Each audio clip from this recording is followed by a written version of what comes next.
Good afternoon. Today I'll continue to be talking about the coronavirus, the latest updates and news.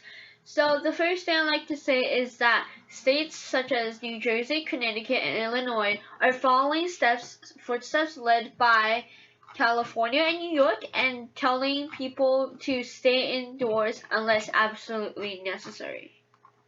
So, including New York Governor Andrew Cuomo, sharply limited outdoor activity across the state as the number of known cases in the state jumped to over 7,800, which is about half or more than half of the total number of cases in the United States.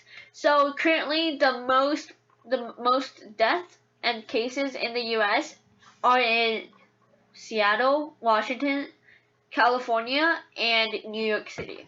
Basically, these three states are the most critical conditions. They were locked down the first, and now other states are falling to this lockdown. And now more than 1 in 5 Americans are going to have to follow orders to stay indoors as much as possible, and unnecessary businesses such as bars or restaurants will probably be closing as well in these lockdowns. So since more than 1 in 5 Americans are going to have to stay indoors, this is clearly a really large impact to citizens' lives. And while some people might protest, saying that, oh, America is a free country, this is the freedom that, I don't know, America stood for, and now you're forcing us to lock down. You're basically turning communist, I guess, is a lot of people's complaints. But governors have already stated that, and I think this is true, that you can't protect freedom if there's no people who are going to be free. So it's basically choosing the comfort of your quality of life over your life, basically, if you're gonna live or die. And so in this case, clearly, if everybody dies, then there's no quality of life to protect for. And so the second thing I'd like to talk about is that currently blood supplies in the US is running dangerously low. Basically, the American Red Cross normally supplies about 40% of the nation's blood, but 4,500 of its blood drives had been canceled, resulting in nearly 150,000 fewer donations. I think this was also on the news a few days back, that because of the social distancing that needs to be practiced, a lot of people are just not going to donate their blood. And I think to donate your blood, you need to make an appointment. And this is going to be, obviously a huge hassle. I mean, nobody is going to, make an appointment and then go. Sometimes people just go and donate their blood. And because of these inconveniences and the coronavirus, it has already lost around 11 days of stock.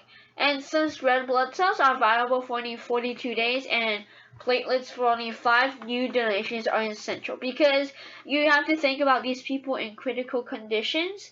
If they lose a lot of blood, if there is some bleeding, internal bleeding, then obviously if they're shipped off into surgery, you obviously need blood to keep them alive, and the loss of blood will basically cause you to die. And so if we don't have these blood donations, then people are just gonna die quicker, and less people could be saved. So and since it's an unprecedented situation, this is extremely dangerous, because the less blood you have, the more people are dying.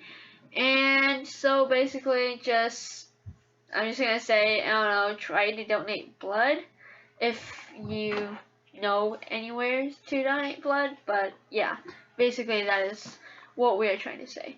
The third thing that I would like to talk about today is that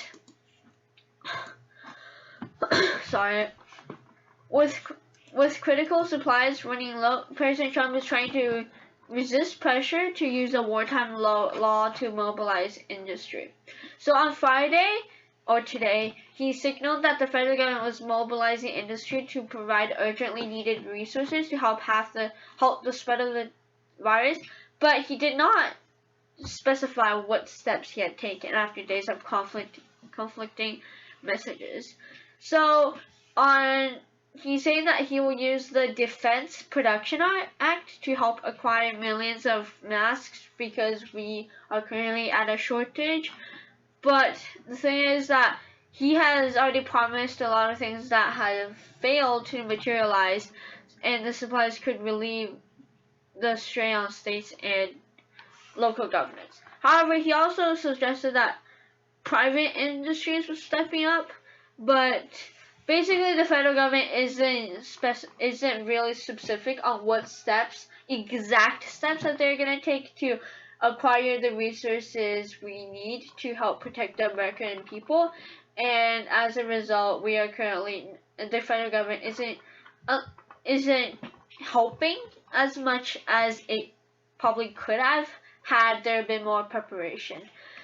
So because this virus currently has no drugs to treat or no vaccine developed, the only thing that American people can actually practice is just self-quarantine and social distancing. So this is really important because everybody around the world they need to think that if they don't practice this, then they could die because, some people are just like, oh my goodness, I'm never going to get it, I'm going to die anyway, so why should I bother?